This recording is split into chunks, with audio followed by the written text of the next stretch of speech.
ഇത് എന്താന്ന് പറഞ്ഞു തരേണ്ട ആവശ്യമൊന്നുമില്ലല്ലോ. നമ്മൾ ഫ്രീസറിൽ ഐസ് ക്യൂബിന് വേണ്ടിയിട്ട് വെള്ളം ഒഴിച്ച് വയ്ക്കുന്ന ട്രേ ആണിത്. നമ്മൾ ഇതിൽ ട്രേയിൽ വെള്ളം ഒഴിച്ചിട്ട് ഐസ് ക്യൂബ് എടുക്കുമ്പോൾ ചിലപ്പോൾ നമ്മൾ ഫ്രീസറിൽ വേറെ എന്തെങ്കിലും ഒരു സാധനം വച്ച് കഴിഞ്ഞാൽ അതിൻ്റെ ഒരു സ്മെല്ല് ചിലപ്പോൾ ഈ ഐസ് ക്യൂബിൽ വരാൻ ചാൻസ് ഉണ്ട്. നമുക്കങ്ങനെ ചിലപ്പോൾ തോന്നുന്നതായിരിക്കാം, പക്ഷേ എനിക്കങ്ങനെ തോന്നിയിട്ടുണ്ട്. അതുകൊണ്ട് ഞാൻ വേറൊരു കാര്യം ചെയ്യാവേ, ഞാൻ വേറൊരു സാധനത്തിലാണ് ഐസ് ക്യൂബ് ഉണ്ടാക്കുന്നത്. കാണിച്ചു തരട്ടെ. ഇത് ഐസ്ക്രീം ഉണ്ടാക്കുന്ന മോൾഡാണ്. നമ്മൾ എപ്പോഴും ഐസ്ക്രീം ഒന്നും ഉണ്ടാക്കത്തില്ലല്ലോ, വല്ലപ്പോഴും ഒരിക്കലും ഐസ്ക്രീമൊക്കെ ഉണ്ടാക്കി വെക്കത്തുള്ളൂ. അപ്പോൾ ഇതിലെന്താ ചെയ്യേണ്ടത്? ഇത് നിറച്ച് വെള്ളം ഒഴിച്ച് വെച്ചതിന് ശേഷം നമുക്കിത് അടച്ച് വയ്ക്കാൻ പറ്റും. പക്ഷേ നമ്മൾ ഫ്രീസറിൽ വേറെ എന്തെങ്കിലും സാധനം വെച്ചാൽ അതിൻ്റെ സ്മെല്ല് ഇതിലോട്ട് വരത്തുമില്ല.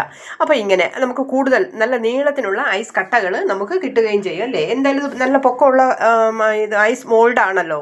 അതുകൊണ്ട് ഇതിലാണ് ഞാൻ ഐസ് ക്യൂബ് ഉണ്ടാക്കി എടുക്കുന്നത്. ഐസ്ക്രീം ഉണ്ടാക്കാത്ത ദിവസം എന്നൊന്നും നമ്മൾ ഉണ്ടാക്കത്തില്ലല്ലോ.